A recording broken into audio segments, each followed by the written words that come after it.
Sheesh, which in is tea Johan, ach tuyak Yís talk aya, dich tausend katleich, awach disi aya, you do a sak ya dis, chin kat kadech yiki away yawachi.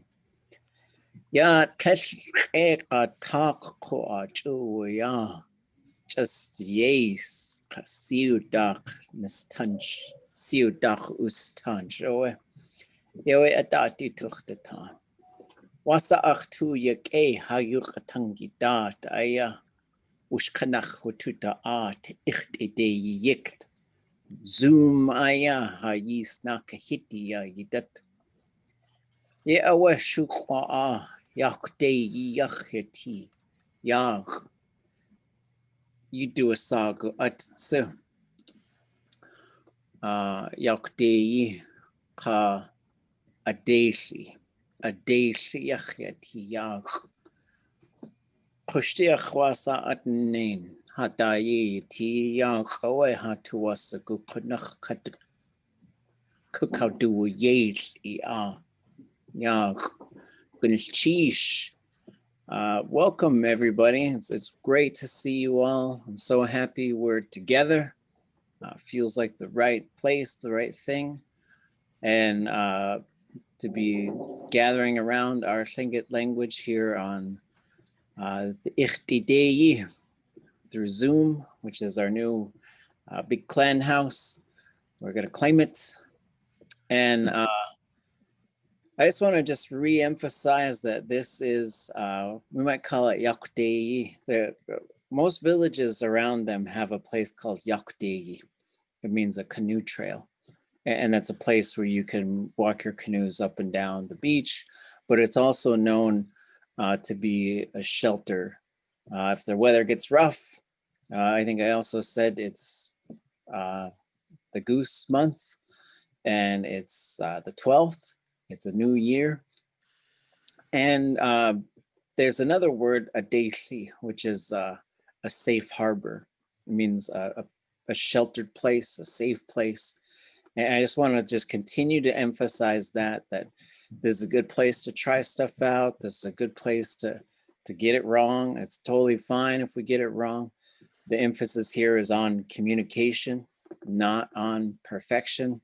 Although you got a life's journey on figuring out a bunch of stuff, and we're all figuring out a bunch of stuff when it comes to Tlingit. And we're going to look at a few things, just sort of thinking about this. Is something that Katye, David Kadishan said. We're just going to imitate them, our ancestors. And that's what we're trying to do. We're just trying to live like our ancestors by learning how to think like them, learning how to talk like them. And a friend of mine, he's Chamorro from Guam. His name is Tinak Pangi. And he said, I speak my grandmother's language, but I don't speak like my grandmother. And that's our realities as well. Although we can have those visions, like there's going to be a time where I really speak at this high level, and we're going to get there. But some of the things that we're going to try to do this semester is Tuesdays are going to be kind of lessons and talking about Tlingit and not worrying about English necessarily, drilling back and forth, translation stuff. And then Thursdays, we're going to try and stay in Tlingit for a good solid hour. So that as soon as class starts on every Thursday, we know that we're bringing some thoughts, we're bringing some other things. As far as strategies, if you're feeling lost for any reason, you can write in English in the chat. So the chat is a safety zone. Feel free. We might not always be able to address everything, but you could sort of say, I'm not really sure what we're talking about. And maybe we could quickly just say, we're talking about carving totem poles. We're talking about going hiking. We're talking about, fishing. We're talking whatever we're talking about. And that way we can just sort of use that to help you sort of stay in. But we're going to have to push back as well on this notion that your brain might have that it needs to always know what's going on, because you have to get into that environment where you don't fully know what's going on. And eventually your brain will be forced to do some of that work. If for any reason we don't really understand each other, we can just move along to another topic. And so the other thing we don't have to do is say, I can't go until I understand what that thing was. Just my advice for the Thursdays is to make sure you got a piece of paper or some way to take notes, and just make a note of something to say, oh, you said, someone said something like this, and I was really curious what it was.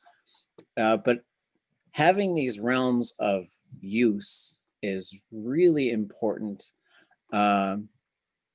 Yeah, and so maybe we won't start really this will be our warm-up week, but maybe on Thursday, what I'll do is I'll get a list of phrases like I'll make a little survival guide for us that'll have things so you could say, I don't understand, I don't know. And those are two different phrases.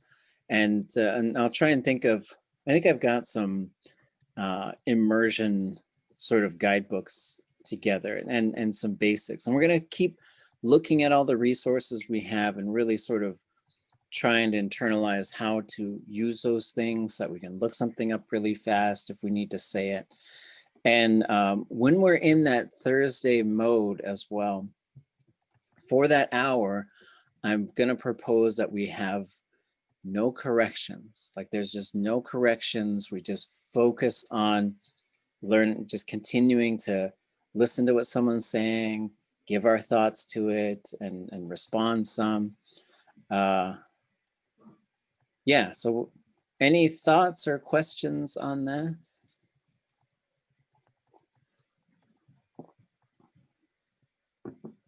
I do like the idea that you said, you know, there could always be a little rescue in the chat. I think sometimes it does help, like when I'm listening to you speak in the very beginning, and sometimes I don't understand everything you're saying, but then I'll start to understand a few words, which helps me get back on track so that my mind's thinking down that level, you know? So. Right.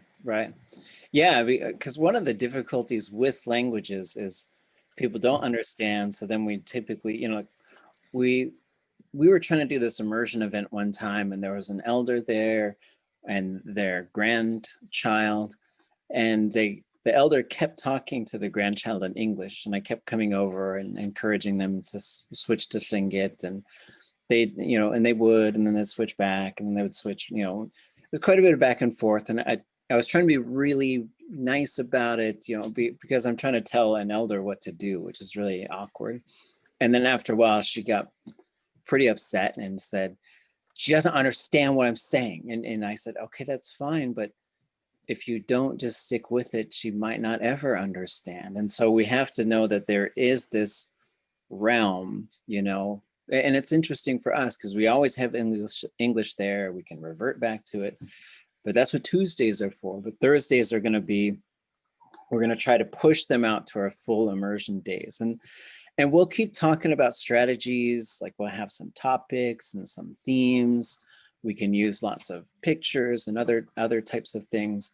And then we'll probably fall into a bit of a pattern where Tuesdays will have lessons, but Tuesdays will also have some time to reflect on the previous Thursday as well, just in case like anything you folks were thinking about that sort of popped up. Because I know, so for those of you who've been studying Tlingit, this was your 4th semester, right? So you do beginning 1, beginning 2, intermediate 1, intermediate 2. In Hawaii, by this point, they're fully done with English. And so we're not there yet. We're a little bit behind them. And let me send someone the link, okay. Yeah, so any other thoughts or questions? One other thought I had was, it's for me anyway, it's helpful when we say, or at least say what part of the discussion is going to be on Thursdays, like what the topic's going to be, because then I can brush up on the words that are relevant to that, you know, like, okay, we're going to talk about fishing, then at least I think, okay, I got to think fishing. So. Yeah, that's a great idea. So like Tuesday towards the end of class, starting next week, So we'll use this week just to sort of just get back into the flow of things. But starting Tuesday of next week, towards the end of class, we'll save the last 10 minutes or so to just talk about how to prepare for the coming Thursday. And maybe we can even have a list of topics in case, you know, what if we can't talk about fishing for an hour? And then okay, well, let's talk about this other thing. Or, and, you know, and if there's just sort of quiet spots in the conversation, the other thing that's really a fun thing, an exciting thing for intermediate speakers of Tlingit is you can change the subject and you can say, oh, I want to talk about this now. And we can do that. And so being able to do that is a part of this language progression, is being able to sort of move it to this other thing. And so maybe we've got this list of topics that we're going to try and sort of go through. The other thing it's going to sort of reveal is we're probably going to run into some things that we don't know how to say. And so we'll try and I'll try and get some speakers to join us. And also I might have to take things to elders and see what they think about how to say certain things. Any other thoughts? Okay. If we, sorry, you mind? Oh. If we change the subject into something else that we could probably know or talk about, if we don't know the word, instead of just saying it in English, is it okay to say the most basic Tlingit that might hint to maybe what I'm trying to say? Yeah, sure. Oh, yeah. That sounds good. And then if so yeah, feel free to simplify it, or if we have to throw an English word in there now and then, it's not like you say English and then you get like kicked out of Zoom or anything like that. It's just, we're just trying not to use it. Although we did an immersion camp one time where there was a jar, and if we wanted to speak English, we had to put money into the jar. And it was really interesting because I didn't bring a whole lot of cash. This is back when people still used cash a lot, right? But I didn't bring a whole lot of cash because it's not like there was a store there. We were out in Glacier Bay.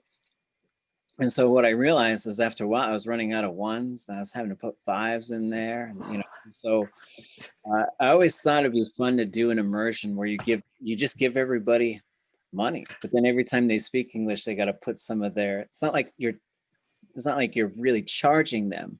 You're just saying, well, the less English you speak, the more money you get to take home.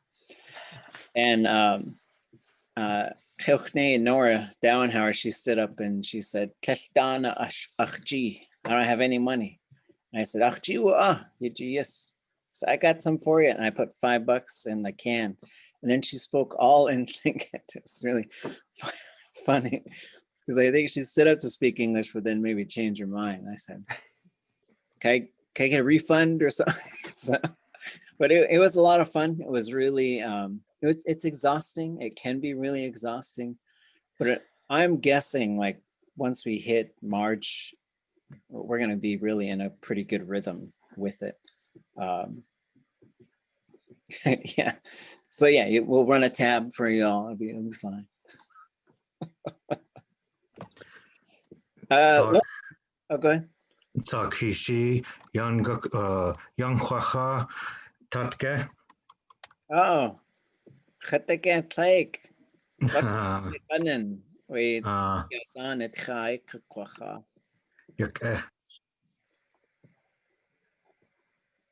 well, I think it's been a couple weeks now, 3, 4. So maybe we should all just say hello. Just have whatever you want to say. Let's just say hi to each other, and then I've got an activity for us to do. So there's no script. There's no right or wrong way. If you want to speak some Tlingit, go for it.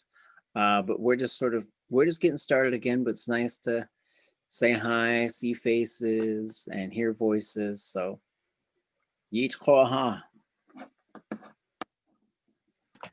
Yake Yuxitini Yagi Chikachahan.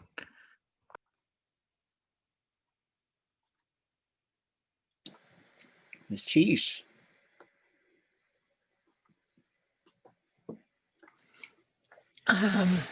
Gunashchish yake Kwasatini.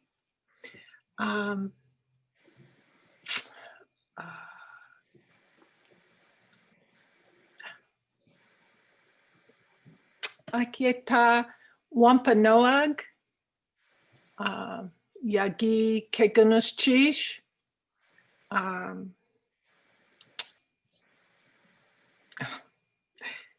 At the parade. Wampanoag, Yukatangi. Gunashchish Wampanoag, Itangva, Isasian, Iupik, Atlain, Kwan,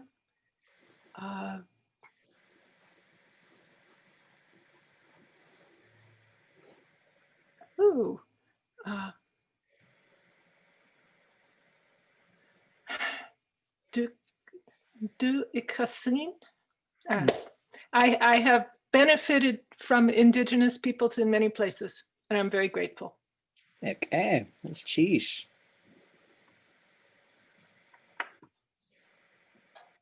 Yohansu yak satini. Zantikihini echat yati aidat ka feria kach. Kenaka buduasak feria kach. Ag kwan nich David to a kach. Aka yaidat yanyedi ani kach echat yati. Yanyedi kutia khosatinya yadi. Gunashchish ag kwan kat ag kwan. Ach tuig Tlingit ani kach echat yati. Ach tuig Tlingit yuchatangish to chatu gunashchish. Echa, cheese.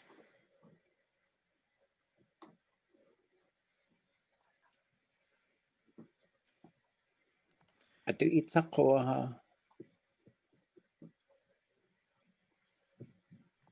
Wasashti Nuk Johan.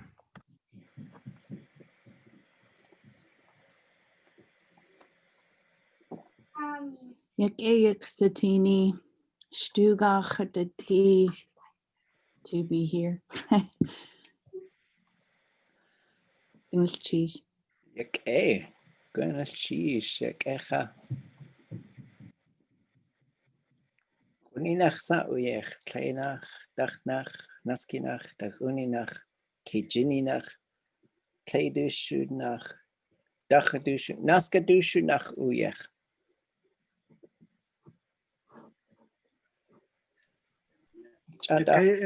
Yakayach Satini Johan. Okay, goodness cheese.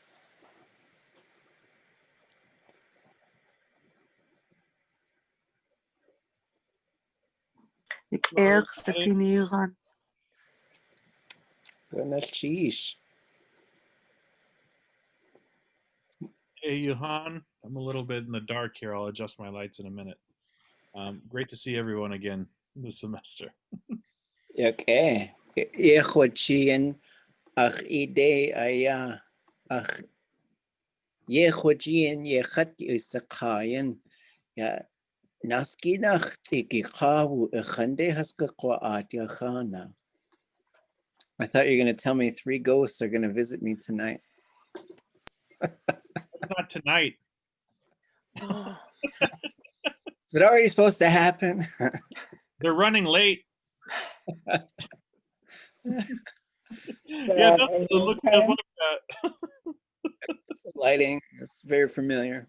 Very familiar.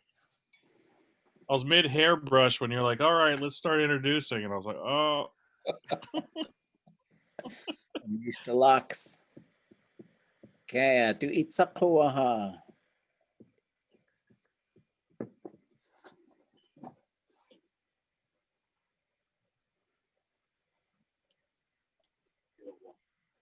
Yakayach Satini Johan. Yakaya Gunash cheese.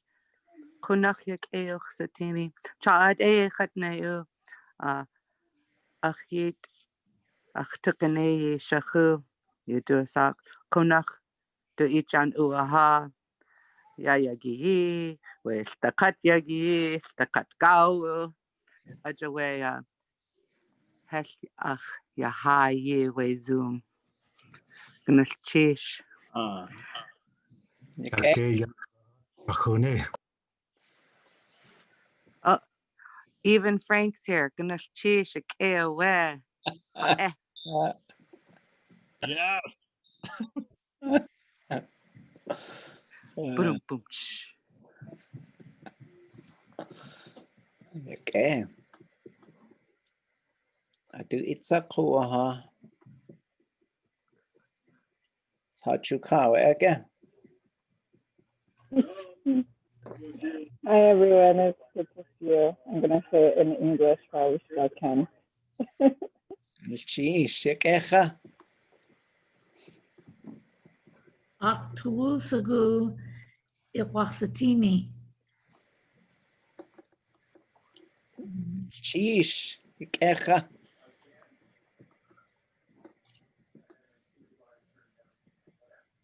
Adu sa yaidat.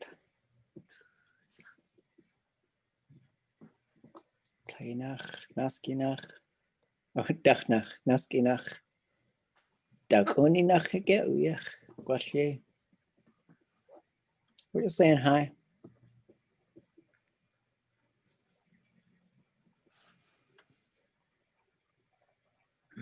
Okay. Schwasa. Oh, Isha. Yak ichsatini kashuk yuchat duasak sayak yechat yati ganalchish. Okay. Sheesh. Kashuk, KOA. Ya Haa Tuwunáagu Yís. Just a cake. Ka in al hasati. Wuj in hasati. Hetwasaka kwati. Gwash. Adatki. Atkatsku. Gwash. Kate. Douche. Chadasa aya. Gwash ikhanki ti. Hetwasaka kwati. Teshatinach iti. Ehai sakai. Chade khatna uheshwasa uti. Joya just take a hit ye hayati. Yewe Haa Tuwunáagu. Ya wuj in sati. Jakuste. Yewe. Yak tleidihin ayachwa ach kin gesi chedach. Tleidchach enach. Science. Yuhasaya sak uhan koa. Kuste. Yewe hakusti wuj in. Haa Tuwunáagu. Ya joya just take a nail yachati aya ya. I just want to emphasize, nobody has to apologize for any kids coming into the picture, hearing them in the background, cats or dogs. It's fun. I want it to feel like we're just a family. We're just one family. We're in one house. We're doing this together. You might see my dog likes to moan in her sleep. She goes, roar. Sometimes you might hear that. You might see kids running in here. So it's totally fine. It's something that happens. If it is loud where you are, just keep yourself muted and do what you can to find quiet spots if you can. But that's not something that should keep you from talking. As long as we can hear you. If there's any sort of microphone things, I might let you know. Nilatok, it was a little bit hard to hear you when you're talking, so it might be something to. I just want to make sure we can all hear each other. I think I had another class. I think people were in a car because I could hear like the blinker going. And I'm like, all right, I'm not gonna say anything, but yeah, do what you got to do. But just try to make sure. I want you to hear us, and I want to hear you all. I don't need cameras on. However, if there's something on the screen. I'm hoping you all can see it, because there's times where we're going to be reading together and doing other stuff. But I was happy we're together. This is good stuff. Language is medicine. Language is like a big canoe. I've heard a lot of different metaphors. She used to call me sometimes before I was getting ready to teach. She knew my schedule, and she'd say, so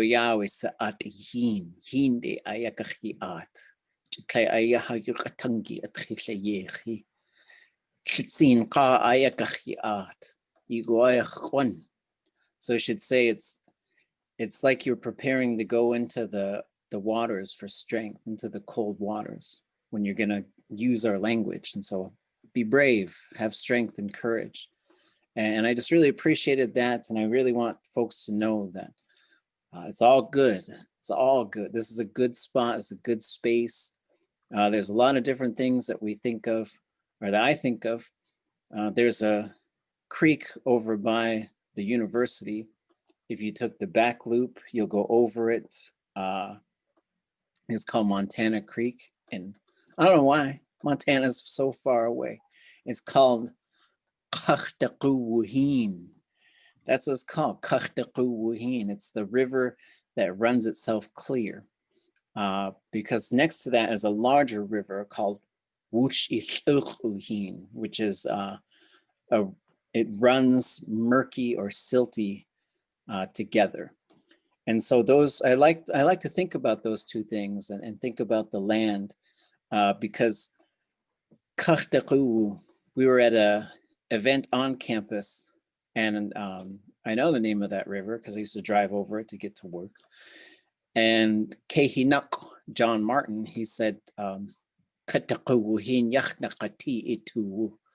let your mind be like water that's like water that has, I'm gonna say, it's like if you scooped water out in a clear container from a glacial river and you just set it on a table, you'd see all these sediments just sort of floating around. But if you let it sit really still, they're all gonna just settle to the bottom. And that's what Haa Tuwunáagu Yís is.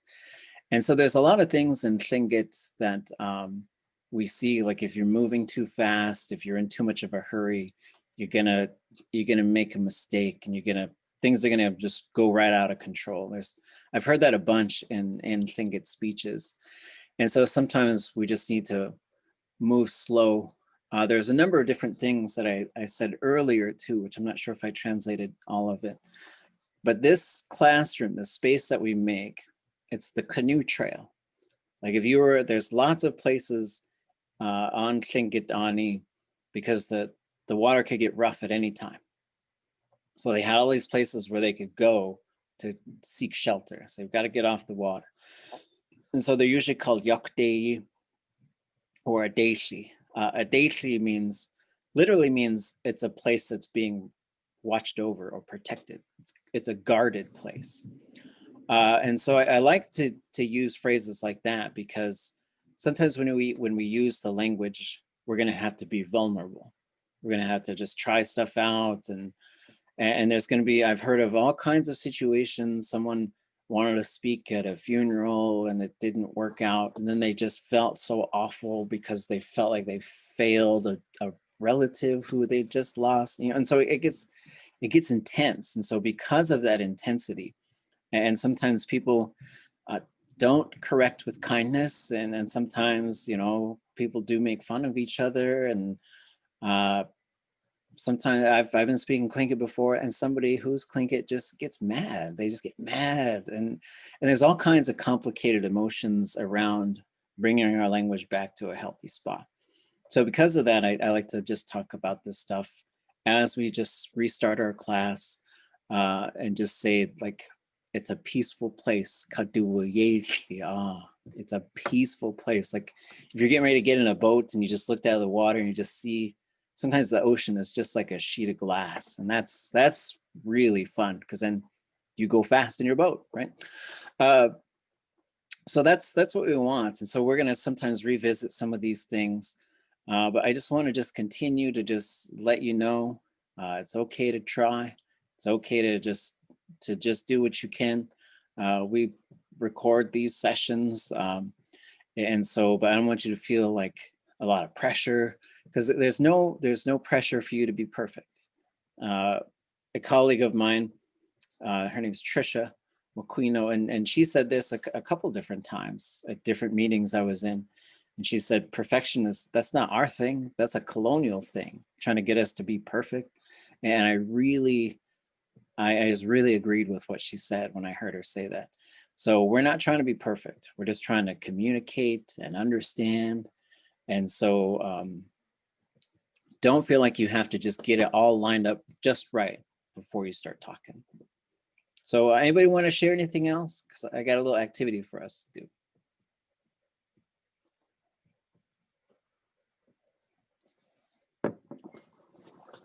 Okay. Let me pull this up here. So we have the syllabus, but maybe we'll look at that after the break. That's kind of just the process sort of thing. For now, I thought, let's take a look at some of the words of the ancient people. Haa Tuwunáagu would be the ones of long ago. Tlingit would be, there's probably two ways to translate that. I used to always translate it as the ancient ones, the ancient people. But King Gaysty, Dave Katzik, he said he thinks of it as like they're the forever people, they're eternal. And I really just love that translation. Another thing he said, I mentioned his name earlier, because I said, my hope is that when we're studying together, it's just like we're just living together, you know. It's like we're all just living in a house that's full of Tlingit. And one time he was talking and he said, in English, it's called science, but we just call it life. And I thought it was such a cool phrase. It was such a cool phrase. So this is a book called Haa Tuwunáagu Yís. This is by Noah Marks Dowenhauer and Yanakut, Richard Dowenhauer.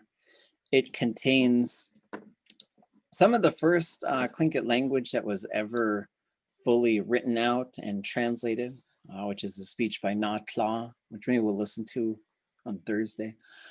And it's speeches from ceremonies. So these are a lot of ceremonial speeches. And what I would like us to do is each take turns reading a sentence, and then just sort of maybe talk about, if you saw something that was really neat, point it out. If you saw something you want to know kind of how it works, ask about it.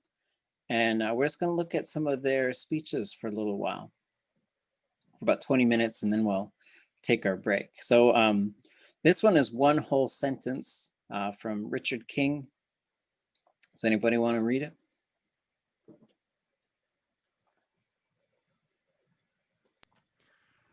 I'll read it. Is this Richard King from Cluckwood? I believe so. Mm-hmm. You are, excuse me, let me start that from the beginning.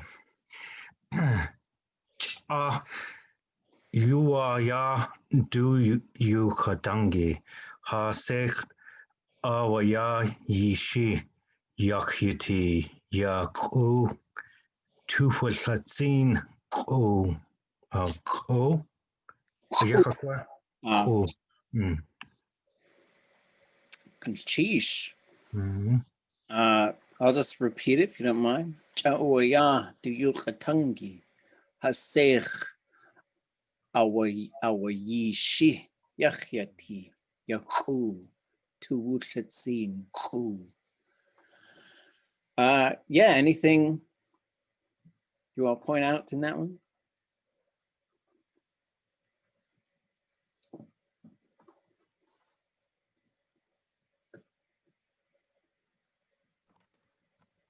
I'd like to talk about that. Uwaya. Yeah, so uwaya, it usually comes with either cha or tu. Those are something, it's interesting. They're very similar types of things. This little cha and chu. I usually hear chu paired with this one, but I've heard both. Together, when you say chu uya, when you say that, so this is a verb, uya, and it means for something to look like something else, right? So I could say, ha, ach uya, or chat uya, like it looks like me, right?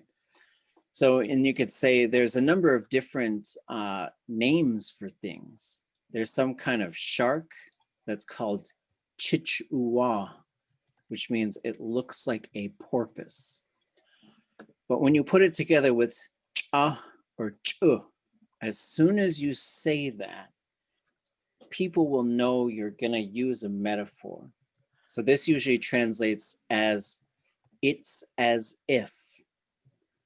Very important to know how to use this. This is used in stories. This is used in just communication, because you could say, oh yeah, it was as if I couldn't go anywhere. It was as if whatever. I have a couple of friends and they were having a bad metaphor contest. It was really funny. So they were just trying to be silly, right? Not make fun of anybody in particular, but just have fun. And so someone, because we hear lots of metaphors at pu'ik, at funerals, at the ceremony. When ceremony happens, people need to make metaphors. That's something that we do in our language. That's how we've always been. That's how we need to be. And to sort of, you make all these connections. And then if you hear someone say something, you'll use some of their connections. And this is how at'u comes into play. So you might say, it's as if, and you're going to bring the sockeye in, or you're going to bring the killer whale in. So that the clans will start talking about these things that they use the images of. But on its own, it means it's as if. So it technically was probably be like, it just looks like that, right? But that's how you sort of launch into metaphor. Then you have duyuqatungi, his or her words or speech or language. This one is hasech awa yishi. So yish is the verb root. So you'd usually say awa yish. But what the reason why these double E's are here is because chu uya is technically a verb. So if you want to throw another verb on there, like, so I could say, it's as if I've seen you, right? So it just gets that little, basically you put an I at the end. We'll just start there. You put an I at the end of the second one. It's as if this other verb happened, right? Hasech is across this part of our body. So that's when you put a robe, that's how you wear a robe. Like if we're talking about like a button blanket, chilkat robe, we attach them here so it gets pulled over this part of our body. And that's how you talk about putting a blanket on or something like that. Then you have yachyati, which is also, it's like that. So this is double your metaphor right here, right? So it's really fun to see how many layers they could put into some of these things. And when you're doing speech making, you're expected to do some of this stuff, right? So yachyati could mean a color, or you could say similar to me. You could say ach yachyati. When I used to visit with Untitled Yís, Bill Fawcett, when I saw him around town, and he could speak Tlingit really well.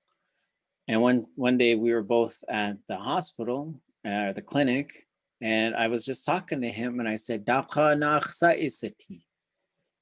he said, and I didn't know that we're the same clan. And so in that case, you can say, just like me, right? You're like me. You can say, you could say, you are like me. But this yachyati is also used to create metaphors, right? So this is another, you can use both of these to talk, and you could put a verb in there and you say, it's like this thing happened, but it didn't really happen. You're just saying it's like that, or it's as if that happened. And then Hu is a blanket. Tuwunáagu is courage. Tuwunáagu Hu.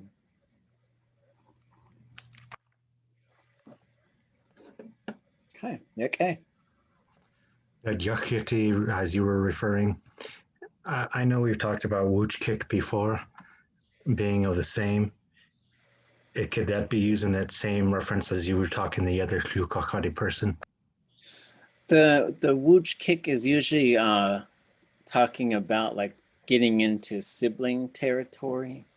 So we'll take a look at some kinship specifics before too long. But yeah, so sometimes like twins, kind of, right? Is that yeah, Wuchkikyetki wooch similar? kick. So the kick in there is like their torso. So Wuchkikyetki is they're just together at the torso. Is kind of how it feels like to me. And so yeah. Sheesh. Okay, let's take a look at another. Oh, go ahead. He was my grandmother's brother. Oh, really? Yeah, and so like we're so blessed that so much work has been done to capture the words of our ancestors. And so we're just studying, Nora would say, we're just studying right on their lips, right? It's just right from their mouths, we're learning Tlingit. And so both the concepts and then also just thinking about, we want to be able to say stuff just like this.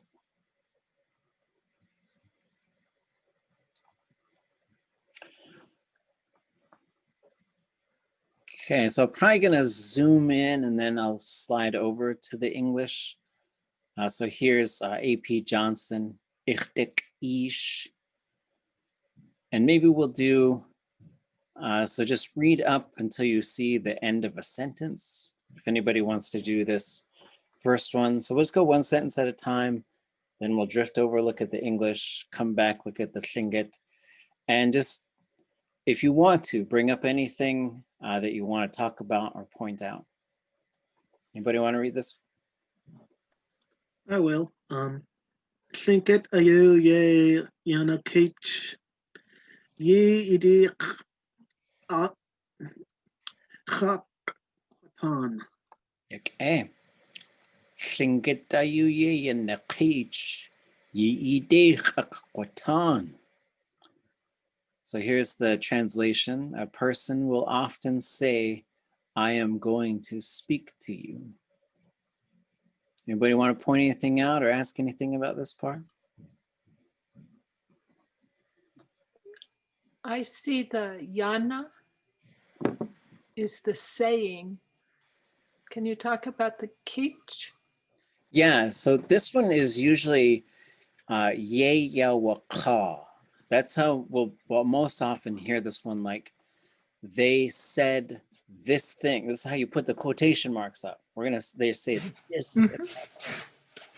So there's a number of different ways to talk about things. Like you could say yuchatan or yuchewatan spoke.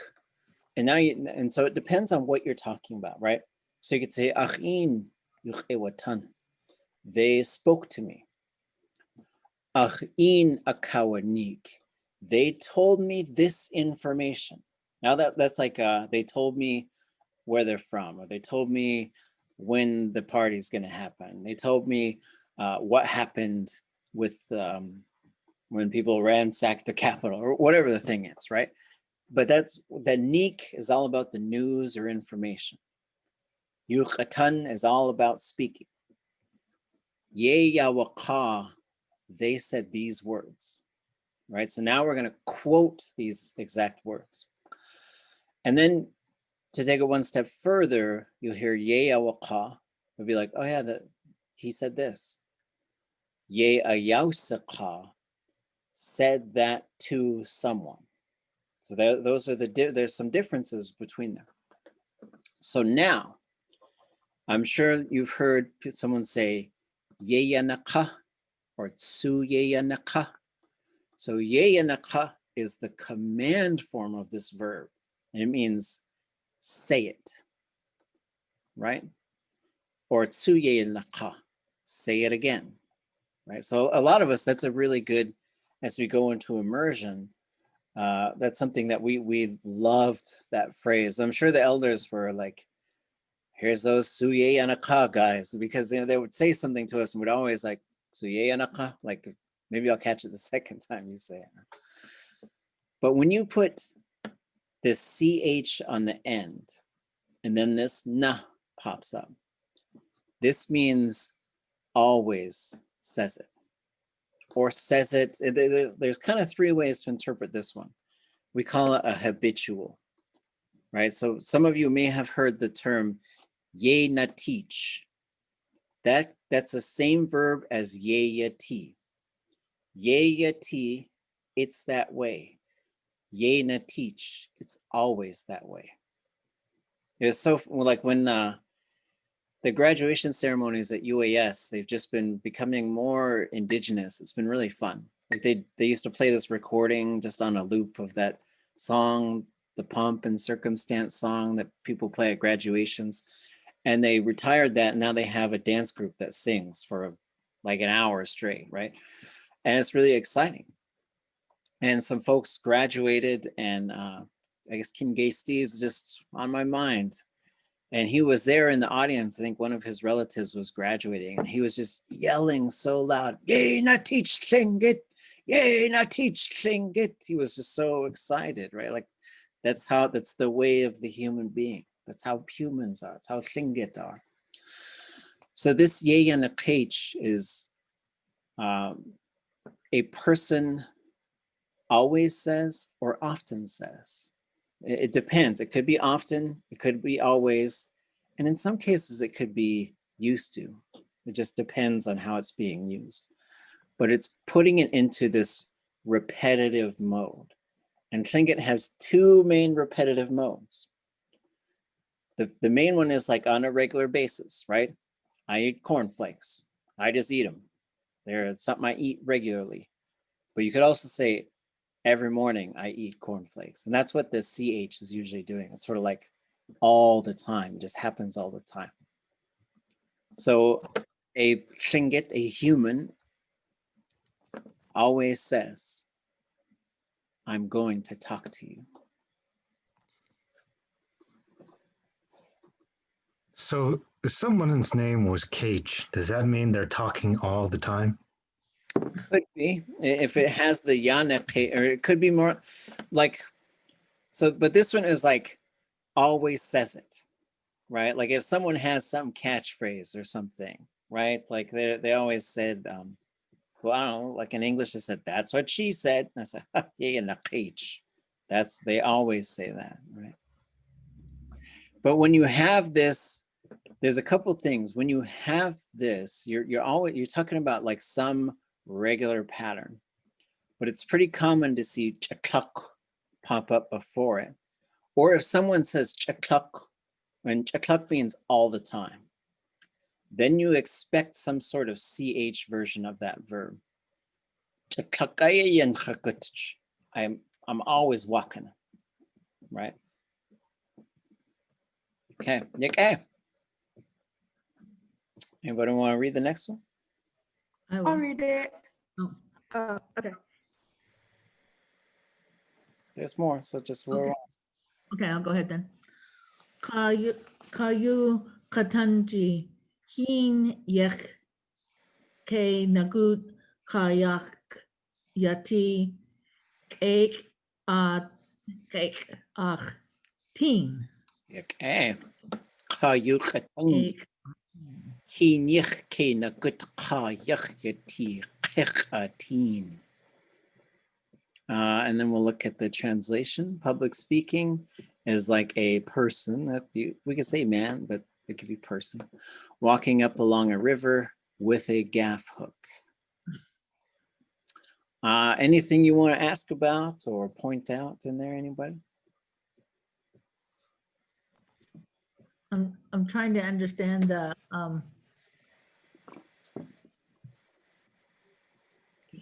the translation. Yeah. And so we're getting another metaphor here. Right? Yeah. That's what we're getting set up for a metaphor. Okay. And so walking through Haa Tuwunáagu. This Ka doesn't mean like a male. There is a high tone version that does mean male or man.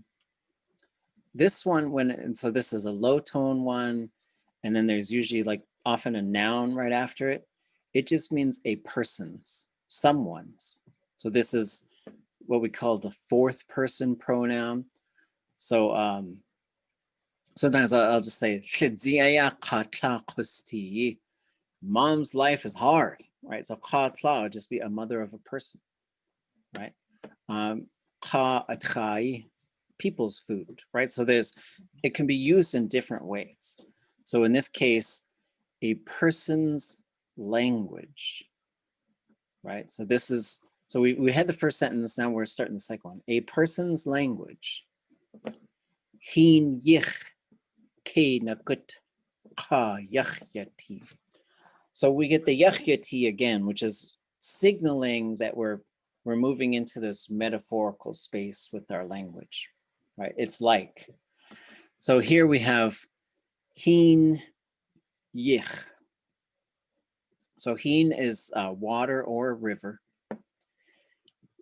Yich is how you are in or sometimes alongside a river. Often you're going to hear this as yik, but yik can become yich when it's going along or repeatedly going into. Ke nakut, somebody is walking along or walking up. And so hin yich ke nakut ka, a person walking along the river. So it kind of starts to, the meanings start to change once they start to run into each other a little bit. So ke nakut is walking up or walking along. Hin yich ke nakut is walking along a river. Ka is a person. Hin yich ke nakut ka yachyati. Language is like a person walking along a river. Kechatin. Kecha is the gaff hook. Our kech is how you'd say they gaffed it, like a fish. Or if you hooked it, like if you reached out with something and like Raven got that house to drag it ashore and he our kech. Teen is with. Okay, so complex metaphors, kind of fun stuff. Day one, second semester, we look at the big language, right? It's fun. That K Nakut, is it because they're going to as well in the future? That K added to it? It's kind of like K Gok to Glock. Really good observation. So usually you're going to hear Yanakut. Yanakut means to walk along. Technically, K Nagut means to go upwards. Ye Nagut means to go downwards. So you can signal that stuff just with that little switch. K, ya, ye. So it's almost like if you had your hand out and you go K, ya, ye. K, ya, ye. And just get that in your mind because you're going to start seeing this stuff. When a verb is put into the future mode, right? So chakkwatan, that's a future verb. There are some future verbs that we already know how to do. But so when we say chakkwatan, that means I am going to speak. That's what that means. I could say idekakwanik, I'm going to tell you. But if I want to say, someone tell me how to say, I will see you.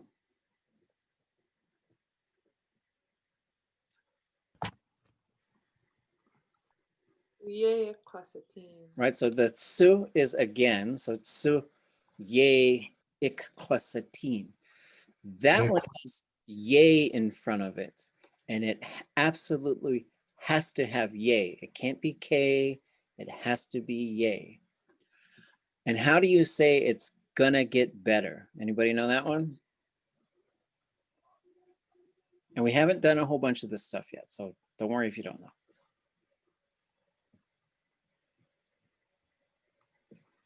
So for good, I could say yak a. And it was good, wook a. It's going to be good. What was that? Kekwak a. That one must have K in front of it. So, well, we're going to look at some future verbs. Not all of them have K in front of it. Some of them have yay, some of them have nothing. There's a logic behind it. But as you learn verbs, there's going to be certain information you're looking for in a verb so that you can just remember how to start moving it around. Good observation, yeah. But Tlingit's just got so many, it's like so many tricks. It's so fun. It's like someone with just like a big bag of like tools upon tools. It was like, oh, I got a tool for that, and a tool for that, and a tool for that. Okay, so we'll come back to this point. We'll get through this paragraph, then we'll look at the syllabus, and we'll just chat a little bit more. And don't worry if it feels like this is huge. Like you can, this is someone giving a public speech. And so in public speaking, you're expected to use high level language.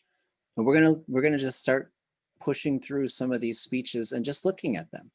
This is where you start. You just start looking at them, and then you start learning how to do this stuff yourself.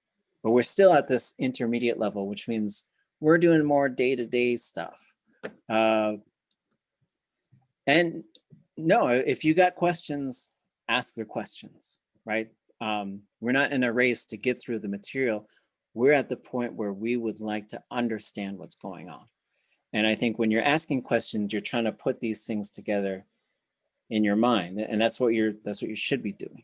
But for now, let's take 5 or take 6. Take 6 minutes, come back, and we'll pick it up from right here. Hin one. Sheesh.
Okay. Sheesh.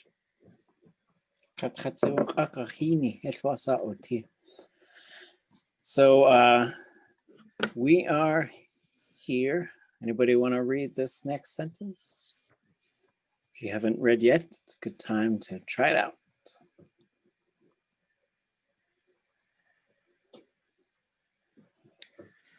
Sure. Sheesh. Hin wank uakagi kat ahu du kakai akat akela hatched. Jeez. Hin wandch uwchagi chat ayu de kech ayi akat ach elhash. So we'll look at the translation. He lets his gaff hook drift over a salmon swimming at the edge of the river. Oh.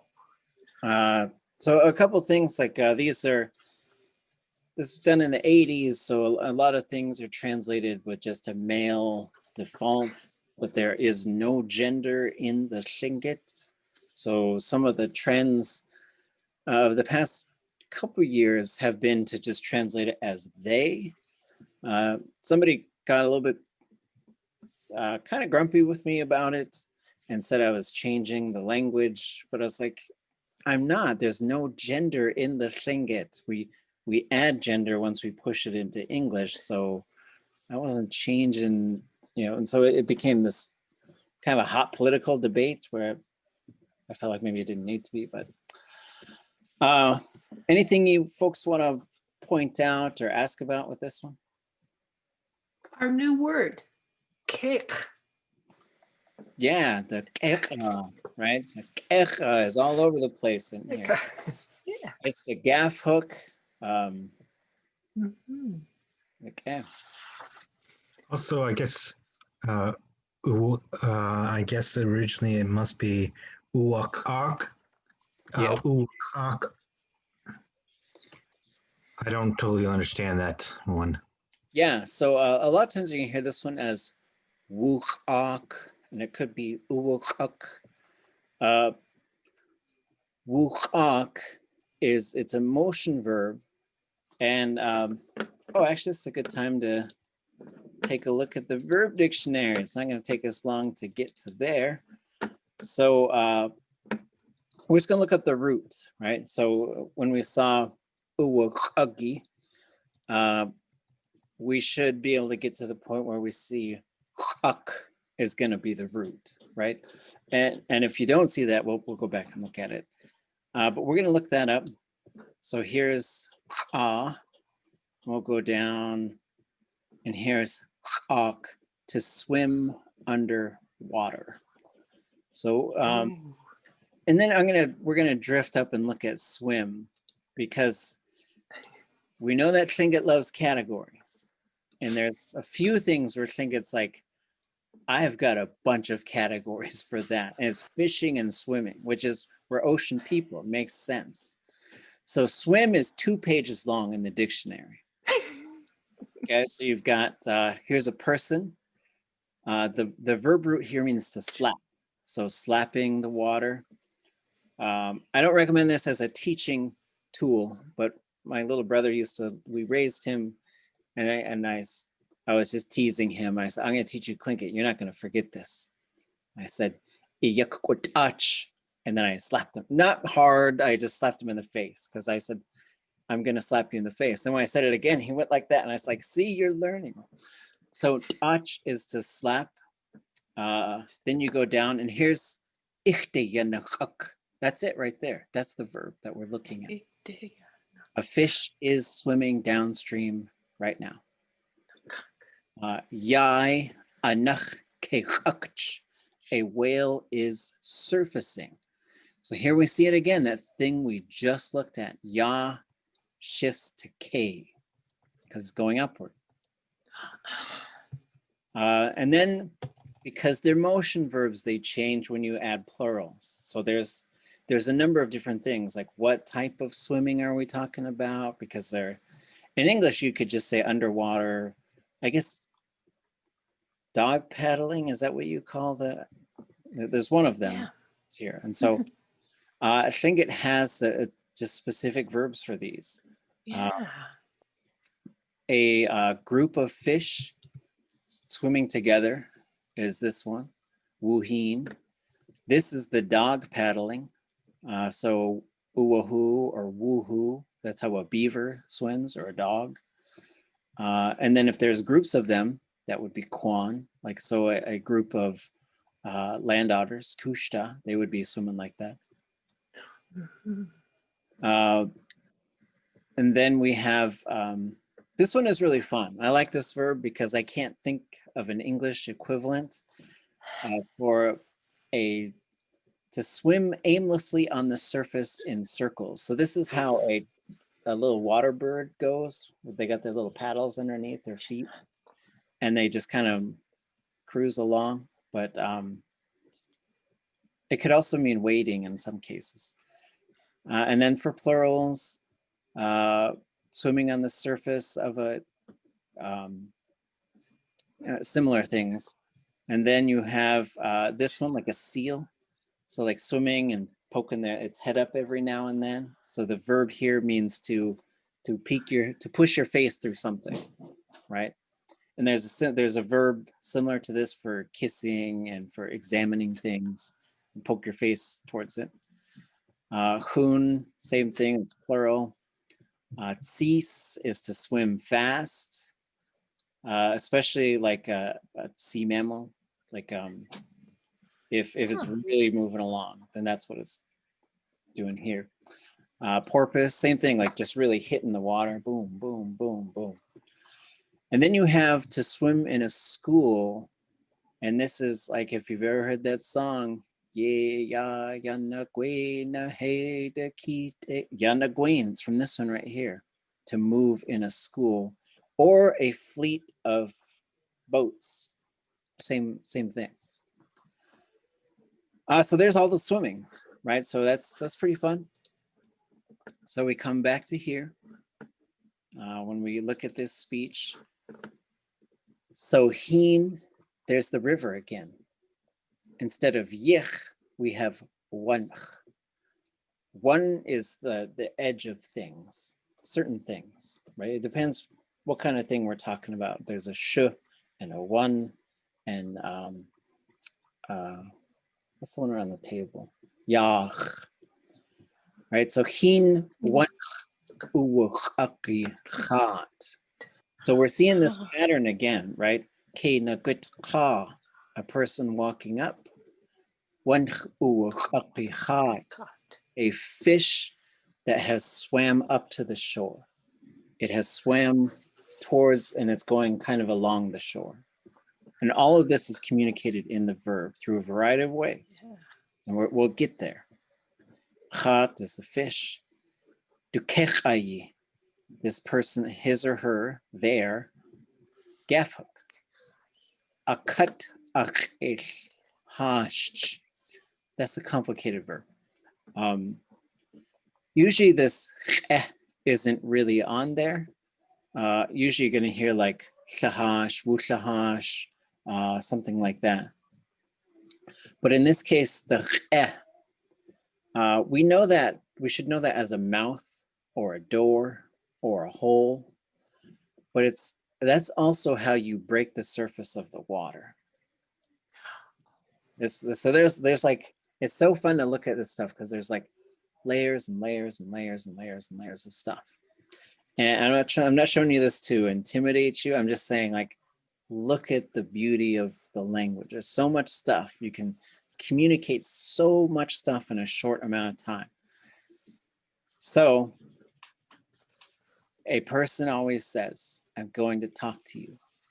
Language is like a person walking along the river with a gaff hook. This fish, these fish maybe, that swim up towards the shore. This person is going to let their gaff hook drift on the surface of the water, right? That right above it. That's how I would look at it. It's like, here's the fish. We go a cut because it's on top of, and the is built in there to show they're letting that gaff hook just drift just break the surface of the water. All of it's built in there. Okay, who wants to do the next one?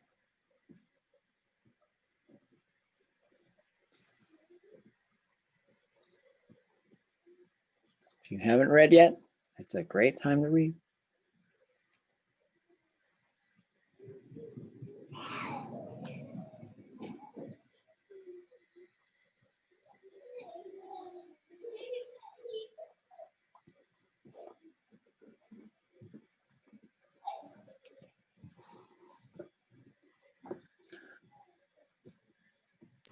I'll read which one where are we at, Kone? Oh, akakechen. There. Ak chayu kawahayi Haa Tuwunáagu Yís. Ish akakechen chayu kawahayi Haa Tuwunáagu Yís. Drift over to the English. When he hooks on it, the salmon way over there becomes one with him. Anything you want to point out here or ask about?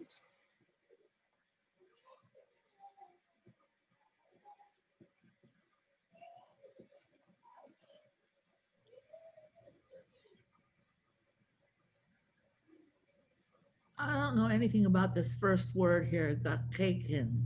Mm-hmm. Gakaken. So the clue that we have is this K apostrophe EX underline apostrophe for gaff hook. And so kecha is a gaff hook. And this is one of those names that ends with the ah, and then right before the ah is some kind of a verb root. So kech is a verb root to gaff something. This is how you go, if you're gonna go gaff fishing, that's your method of fishing. Now, if we go back to the verb dictionary, we look up fish, or we'll probably have 2 pages for fishing. Gaffing, fishing with a net, seining with a pole, whatever, right? So, but there's a couple different things going on in here. So this is a type of verb that I would call like a conditional type of verb. Every time this thing happens, right? So Tlingit has some pretty high level things. And what we're going to practice is when we do verbs, we're going to just practice saying like happening now, will happen, happened. We're just going to start there and just start moving them that way. But then eventually when you're doing like advanced Tlingit, or maybe towards the end of this semester even, and we'll talk about them every now and then, but there's a few more complicated things that go on when you start saying like, whenever this happens, this other thing happens, or couldn't do it, might do it, they let them do it. It gets a little bit complicated. Does it every time? There's a few more things, but what you'll spot, the thing that you should be looking for now, here's the verb root. Right before it is usually the classifier. Right before the classifier is the subject who's doing it, then the object who it's happening to. In between the object and the subject, that's where all the stuff is going to start popping up to start changing that verb. That's where the things are going to start popping up. And really what it does is it just pops up in certain combinations. This plus this equals future. This plus this equals perfective. This plus this. And so what you start learning how to do, I think, is spotting it. So like when you look at it, like, I don't know what it is, but I think I see a hook in there. There's a hook in there, right? And so, yeah, so when he gaffs, this is like something to happen or something to move or something to be there. It kind of depends. It's a pretty interesting verb. It has lots of uses. Is that like related to kuaha? Kuaha, it's kind of similar, but it becomes kawaha. Like you could say, "I wasa hakat kawaha." I'm going to tell you what happened to us. So it's got a bunch of different uses. But for this, when you say "you kawaha yichat," it's that fish that just came to be there. Is how I think of it. So when he gaffs, just when he, and the cha, it's sort of saying just when he gaffs it. Do inch nastich. Anybody recognize what this verb is? Nastich. Have you heard that verb in some other way, do you think?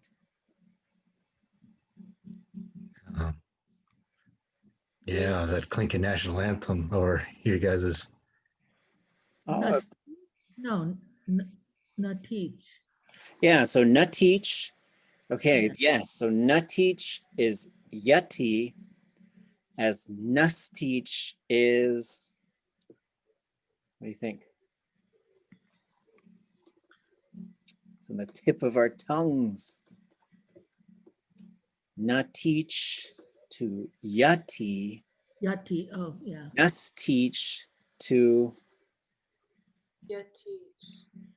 city, right? Like you say, shukach adich right? Oh, So this one, so it can also always be that way, right? So just when a person gaffs that fish, or when he gaffs that fish, they become, they're with them, right? So there's a really neat verb going back to Bill Fawcett. We had this idea that we would make a recording for the ferry, right? For the Marine Highway that would say, just talk about place names. And we made all these recordings and they rejected it. So at some point I was so mad. But when he said like, welcome, he said, thank you for being with us. And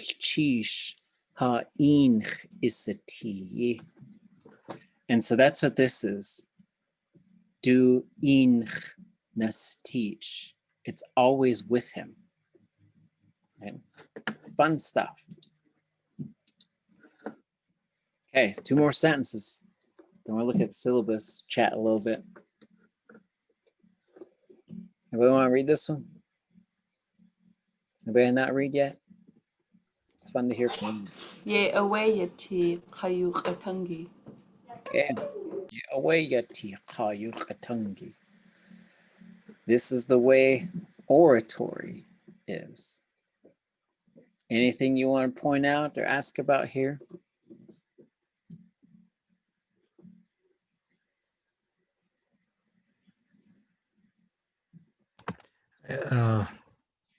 I guess, yeah, where like yati is, that's where he's saying this is the way it is. Kayu katangi is like, is that what he's saying for oratory? Yeah, so kayu katangi, like literally that just means a person's speech, a person's language, a person's words. It could mean any of those things. And then so ye awe on its own is sort of like, that's how it is. Ye awe yati is a similar thing. It's just putting a verb on it. So ye awe yati kayu katangi. That's how, and there's different way. And so it's so fun. I like the word interpreter instead of translator. They're both do similar things, but there's no single way to get there, right? Like this doesn't just equal that. That can mean somebody's words, somebody's language, somebody's speech. It can mean any of those things. There's a specific way to say public speaking. But in this case, he's saying that's how a person's language is. Right? Okay. Last one, who wants it? You kawahayi, you katank, do ink not stitch. Okay.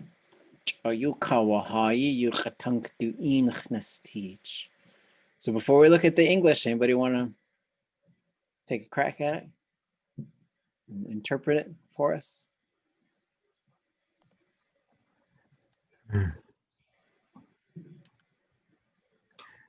Like the language is with him? Yeah, the language is with him, right? So here we get even speech delivered at a distance becomes one with someone. And so it's fun. Like there's different ways to interpret this stuff. Like as you go forward, there's hundreds of hours of recorded Tlingit out there. By estimations from Zeus James Crippen, like less than 1% has been translated, and even less, has been transcribed and translated. So if you want to do that type of work, there's lots of it to do. And then sometimes when you to sort of write down in English what's being said here, you have a bunch of decisions to make. You can be pretty creative. Sometimes you got to factor in some other things. So this yukawahai, it's like it's moving, it's traveling, right? There's these different ways that could be interpreted. Yukawahai yukatang, these traveling words, are always with him, right? It becomes one, right? There's different ways to look at that. It's always with them. It's like they became one thing. Okay, so that's what we're going for this semester, is just becoming one with the words. And so we'll keep looking at some of those speeches. We'll keep looking at some stories. So I just kind of like to have things that we just kind of roll through, to have big chunks of language to look at and see how the speakers put it together. And then we'll also go through and do smaller steps, right? Sometimes little phrases, sometimes just take a look at the language and how it functions. Any thoughts or questions before we look at the syllabus?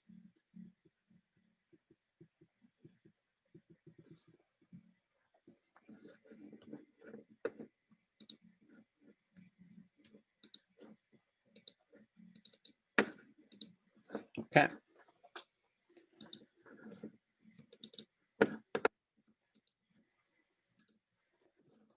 So the main points with the syllabus are it's a safe space. Feel free to use the language. Don't worry about how you sound. Nobody is judging you. Don't worry about getting things wrong. You're not going to hurt the language or ruin the language. Don't worry about fluency being tied to identity. Don't worry about, just try to be in a worry-free zone as much as possible. There's a lot of things that are unpredictable in the world, but my hope is that this place is fairly predictable and that it's safe and it's a place to learn, and it's a place to use the language. Languages should be used, they should be heard, they should be spoken, and that's what we're pushing for here. So the main things we're going to use, same group of texts. We're going to use the verb dictionary a lot. We're going to use Carrie Eggleston's database a lot. Tlingit, we're going to pull that, the phrase book out. Hashit Kohas Anisahu, the place names book by Thornton. We're going to look at the beginning Tlingit workbook. We're going to look at Hausanech Hayukatangi. Then we might pull some other things in as well. Jeff Lear's notes. He's got wonderful notes on verbs that he took. We might look at some things from Zeus James Crippen, who does a lot of work to just untangle very complex concepts in Tlingit and to identify a bunch of stuff and how it works and what to call a lot of things. And then we'll also look at just some other things that are out there. Stories, Hashuka, Haa Tuwunáagu Yís, some newer things that have been made over the past few years. So by the end, you should you should know about 100 verbs. So we're moving into verb territory, and you should have about 100 verbs that you just know how to use. And we'll talk about what does that mean? You should be able to speak and comprehend at an intermediate high level. That means by the end of this semester, you should be able to understand most things that you hear on a regular basis. So it's a little tricky because Tlingit can always, it never fails, right? That you'll run into stuff that you don't understand. It's just going to happen a lot. And then you should be able to speak pretty well. You should be able to start putting things together. You should be able to start initiating your own conversations by the end. We've got till May to get there. And then you should be able to explain and translate intermediate concepts like changing a noun, direction and location, and senses of time. Like how does time generally start to alter things? Try and make it to class. If you can't make it, there'll be recordings. Try and watch the recording so you can just stay up with us and what we're doing. Try to talk so I can hear. It's really helpful for me to hear your voice, to hear you read it, to hear you talk. And I'm not going to actively correct a lot of you. I'm just going to listen to it and then think about what kinds of things we might work on together, right? And there's gonna be times where we're gonna do demonstrations. Those are just like, a lot of it is just gonna be the immersion time. Like put together 10 sentences or do this thing or do that thing. There's not a lot in a language course that I teach, there's not a lot like where you get it back and there's some letter grade on the actual thing. It's like, just show up, just do all the things and everybody does great. I don't like to tie letter grades to language ability. I don't think that's a healthy way to go about learning it. But that doesn't mean it's like you're just sitting on a bike while someone else does all the pedaling. It just means I don't want that pressure involved, but there shouldn't be a license to just udzuka all day, right? Which means lazy. I'm gonna give you something probably next week, and you're going to start translating it. Try to do as much of it on your own. And then as we get closer to the deadline, I will allow people to work on it together, but try to do as much as you can first for probably about 3 weeks or so. Try to do it on your own and then collaborate and see how much y'all could do together. And then we'll go through, and we're just gonna go through it. Again, that's not graded. It's not like if you got 50 out of 100 of the sentences, oh, you got an F. I'm not really into that. Like grading is more just sort of like who showed up and who did the work. If obviously you didn't show up, then we got to talk about that.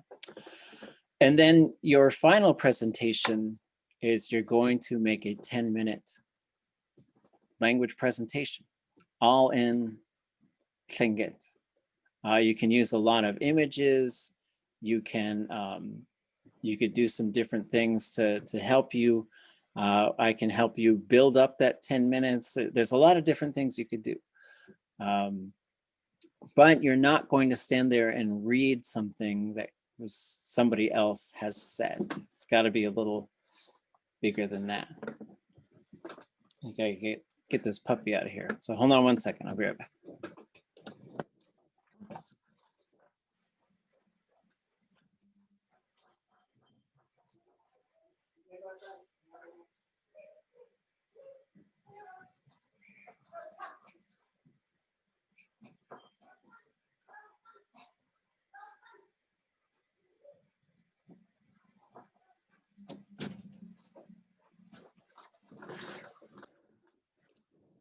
Okay. Puppy's starting to vocalize her needs. So speaking of, like, speak up for yourself. If there's something you're not sure about, ask about it. If there's something you want to learn, let us know. And so you are the co-captains of this class. As it starts to shift from beginning to intermediate to advanced, it becomes a lot more sort of, where do you guys want to go? What do you want to learn? Because we get up into the start climbing the mountaintop, and we'll see that there's a lot of places we can go.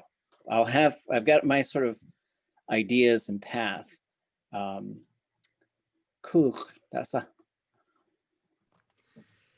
Have you ever noticed that anybody that has been a Tlingit language learner can possibly understand what somebody's saying and maybe could even transcribe, but can't hang on to a conversation in just talking to each other for longer than 5 minutes?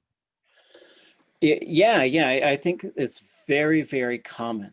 So a lot of learners who have sort of gotten to this point they've brought it up to me. They say, like, I can listen to someone and I know what they're saying, but after about 4 or 5 minutes, all of a sudden I can't understand them anymore. And I think that's one thing. There's another thing where some people can understand a whole bunch, but really can't say a whole, they know some words and stuff, but they would have a real hard time stringing it together. That's pretty common with folks who grew up around the language, right? You could just say a whole bunch of stuff to them. Like I've got an auntie, I've always got to be careful when she comes over, because sometimes I'll say things like, if you eat your asparagus, your pea's gonna smell funny, so you should eat it because that's fun. And I got in trouble, right? Because I forgot my auntie could understand Tlingit. And, but she was just teasing me. I didn't actually get in trouble.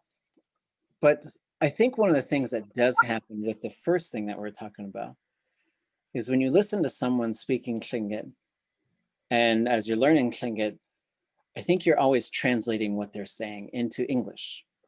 Like you're listening to it and you're translating it over, and then you're thinking about it in English, and then you're trying to tune back into what they're saying. And I think the brain reaches a point where it can't fully keep up with that anymore. It's sort of like the back and forth thing gets a little bit exhausted. And this is the point where, like, it's sort of like you got a boat and the motor's running and it's in gear, but you're just tied onto the dock, right? And at some point you got to just untie that rope and just get out there in the water. But it's actually, it's a really scary thing, I think, to fully let go of English and to just go for it. Because I think we hold on to English as much as it's a colonizing language for us. But it's for a lot of us, it's a language we grew up with. And so we don't often get into these areas where we fully don't know what's going on. Like someone could be speaking English and it's like they're using a bunch of terms specific, like if it's a mechanic and they're really talking about like the engine, I might not have any idea what they're talking about. But for the most part, when people are speaking English, I know what's going on. But with another language, when you start learning it, it's very easy to get in this space where like, I have no idea what's going on. And so that English side of your brain sort of hangs out to be there, to be in control and to know what's going on. But I do think that that's a point that with this Immersion Thursdays, that's the goal, is to help us let go of that and just become fully communicative in Tlingit, which it's a really wild thing. I've seen people, like I remember when I was when I was really starting to learn Tlingit, and then I saw somebody, like we were in a dance group with Nora, and she'd say, you'd be on stage at celebration, and she'd say, he's gonna give you a speech and Tlingit, like she would just throw you up, like you had no idea. She was a lot of fun too, because we'd be backstage, we're like, what songs are we gonna do? She's like, I don't know. And we get up there, she's like, we're gonna do this song. And we're just like, we've never practiced that song, So she was so fun because she had this thing where I think she assumed everybody just knew lots, or maybe she wanted us to, I don't know. And so she would push you up there, and next thing you know, you're giving a speech to a whole bunch of people, and it's supposed to be in Tlingit. And I saw Nakashan, Hans Chester, give a speech. And as he got done, he said, he went to translate it for everybody, and he said, I forgot what I said. And all of us laughed, but then I thought, well, that's what you want, right? Because you're not translating anymore. You're just speaking about stuff. And so a lot of us are going to reach that point, or we're nearing it, or we're there, where we're going to have to, it's like, and even like the dictionaries and everything, they're such great tools, but at some point we got to just put them down and go. And so that's the point where we're going to repeatedly come to. And I think that's what what happens when you start losing your ability to follow the language a little bit. Yes. And I think that your first question about, is it okay to use simpler terms if I don't know the vocabulary, is really good, because that's the fluency we're looking for, is to be able to describe what you're talking about if you don't remember the exact term. You know, I think the hardest part in the whole thing is getting to the point where we can, when we're talking, not to try to translate myself. But it's not that I'm translating myself from what we're learning in class. I've spent a long time listening to people and putting things into context without knowing the exact meaning. And breaking myself from that it seems like the hardest part. And I wonder if that's something I have to kind of break off somehow too. Yeah, well, I think when languages become really endangered, then also when we use them, sometimes we're not using them fully as a language. It's this sort of symbol of identity. And so sometimes we'll stand up and just say a few things in Tlingit and then switch over to English to say, now I need to be able to talk to people. And whether we're talking to one person or groups of people, a lot of times in our mind, we're just like, well, there's not a lot of people who know Tlingit, so I'll just use English, right? And so I think this was something, there were two things I think that really helped the folks in Hawaii. One of them was they just sort of formed this pact where it's like, oh, you're learning Hawaiian? Why am I speaking to you in English? Why? Like I've got lots of people I can speak English to. We're not gonna lose anything. We're not gonna miss anything. Everything we wanna talk about, we can do it in Hawaiian. And if we don't know how, then we'll figure it out. And so one is just a total language replacement with certain groups of people, which is tricky because this even means like you and I are talking and then Auntie so-and-so comes over and she doesn't know Tlingit. Do we switch now to make sure we're not excluding her? Probably. But then sometimes we'll still, you know, and so these are negotiations. There's a guy named Joshua Fishman who talked about this as well. Because you could know Tlingit and then maybe your elder doesn't. And then that creates these weird dynamics in the relationships of people. And then also like just convincing ourselves. Because the other thing that the Hawaiians did is they went a step beyond teaching their language and they started teaching everything through their language. So this becomes the vessel through which we teach people. And especially if we could do that with kids and stuff, because as these language nests first started taking off, I would see teachers who would say, this is really important. This is a safety thing. So I'm going to tell you in English because I need you to know. And I thought, no, we can't do that. English cannot be the language where we make sure we're clearly communicating. Because even we could miscommunicate in English. Easy. People do it all the time. They're all mad at each other. And then we're like, what are we mad at?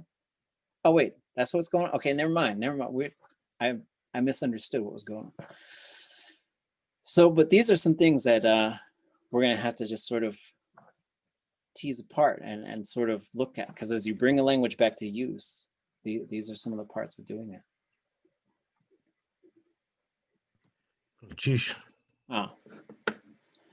So your midterm is a translation thing. You'll all be working on the same thing, translating it from Tlingit to English. And then your final it's totally up to you what the content is, but you're on the stage for 10 minutes. So we'll have to figure out the timing, right? Because if there's 14 of us now, I think so that's 140 minutes. So it's a bit long as far as doing the finals, but who knows? Maybe we'll all be vaccinated. We'll just have bit ku'ich. At some point, the Tlingit final is just going to be the 36-hour marathon of speeches. But we're not there yet. But we're leaning in that direction. Okay. Any other thoughts or questions? We're going to take a look at a couple other components of the syllabus, and then we might look at some verbs. We'll see how everyone's feeling.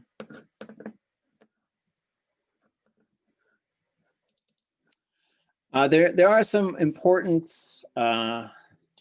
things in terms of just the UAS, the business side of things.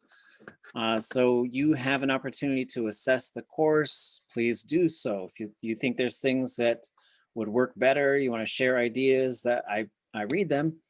If you want to tell the university that this is a good thing to have, that helps. They look at that stuff when they decide which programs to keep and which people to keep. So, you know, if you can, it's great. It's a place of non-discrimination, so you should absolutely feel free to be yourself, to feel free that you can be who you are and not be judged because of that or treated differently because of that. If that happens, let me know, but then there's also other channels that you can go through if you feel like you're being treated differently because of who you are, or you have to somehow shift who you are in order to succeed. We're really trying to separate ourselves from that. And if you're encountering that in another class at UAS, you can let me know. You can let, we've got avenues for students to advocate for themselves and to also, professors have more power than students. And so we have to be aware of that stuff and make sure that there's accountability for any sort of discrimination. If anybody needs assistance of any kind, you know, it's a language course, but if you have any problems reading, writing, any sort of things that that you could benefit from some assistance, let me know. I have tried to teach someone who was deaf, and I had a really hard time trying to envision how to teach Tlingit to someone who could not hear, but I wanted to, and I did try. But everybody is welcome. We want everybody to have the same opportunities for success in this class.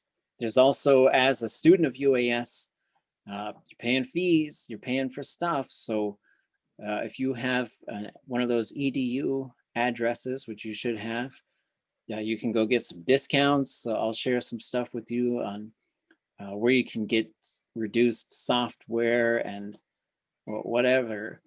And then the university also has some things that you have access to, the library, some other types of software and stuff like that. Let's see, counseling services, there's a lot of support for university students. Sometimes if you're taking 4 or 5 classes, that could be stressful, and that stress is real. And education shouldn't require intense suffering. But you know, we all have workloads and families and pandemics and all kinds of stuff, right? Title IX is also very important. Title IX is there to protect people from harassment and any sort of sexual misconduct. And so it's important for you to know that also as a student, you have federal protections. The 2 main protections you have, one is with your information. So even if we have the same uncle and that uncle says, how's my nephew doing in class? I have to say, ask him, right? I cannot disclose any academic information about you. And this goes with other professors as well. It gets a little tricky because someone's like, hey, my daughter's in your class. How are they doing? Or is my cousin in your class? Like, I just don't answer those questions because it's a safe environment. And it's also, that's your academic records. It's nobody's business. The other form is Title IX, which means if there's any sort of domestic violence, any sort of sexual harassment, assault, stalking, anything in that neighborhood, the university is obligated and wants to protect you. So that means there's outlets here in case you or you know someone who has some sort of situation and could use some help. There's some numbers there. And if anything comes to a professor, like if, you know, we're just talking and then it becomes to kind of clear that there's some situation, I'm obligated to report it. That's a safety issue. That's not trying to get into anybody's business, but it's a healthy thing. It's a good thing.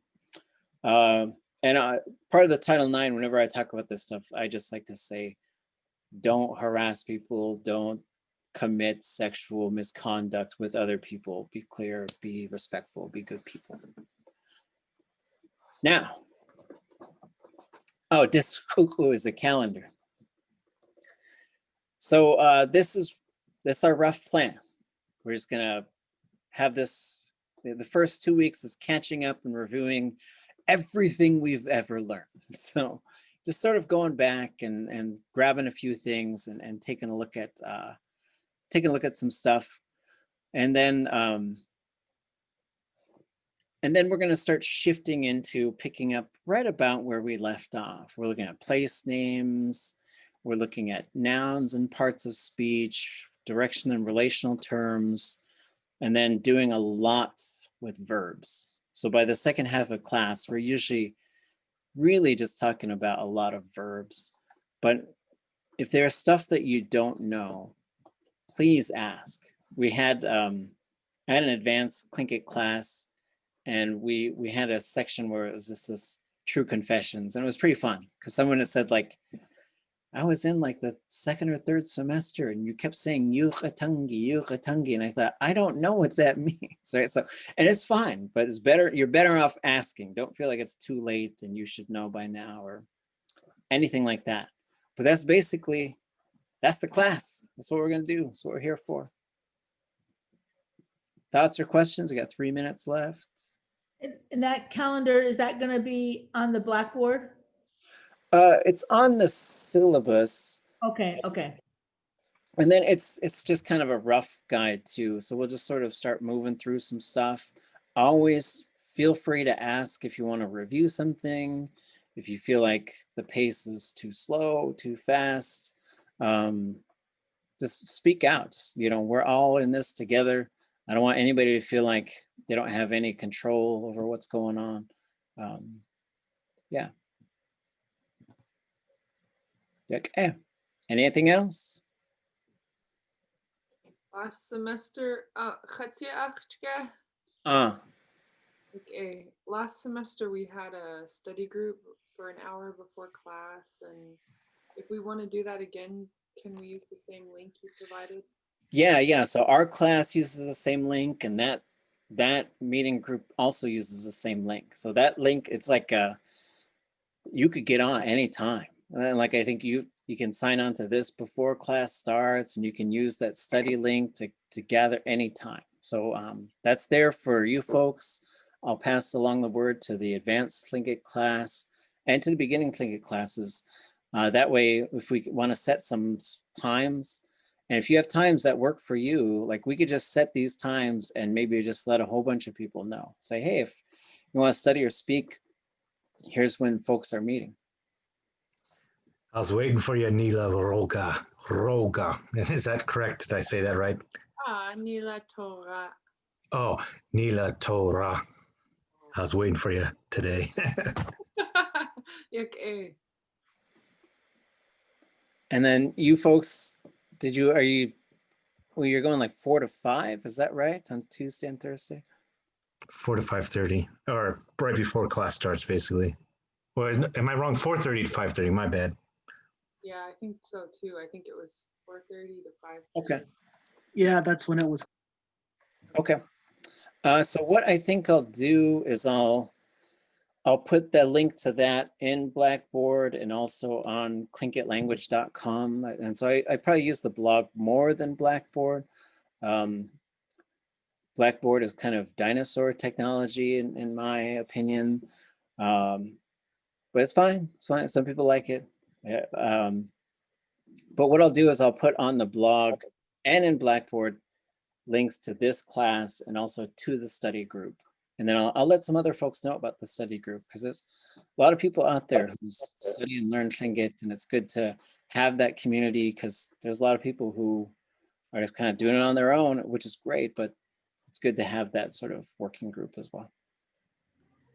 I was wondering if maybe, I noticed that Alaska Heritage is going to start, or they had it on their website, something about the language community group.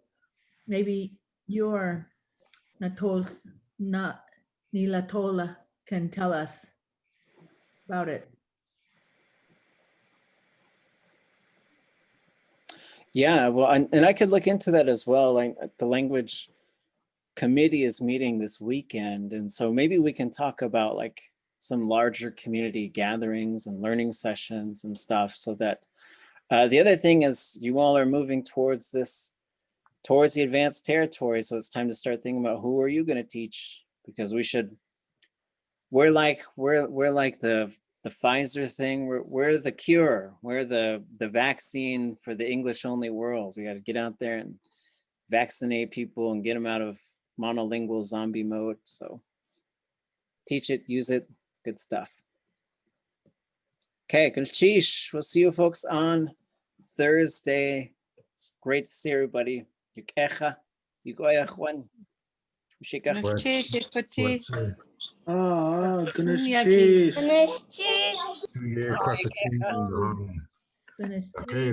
Yagi.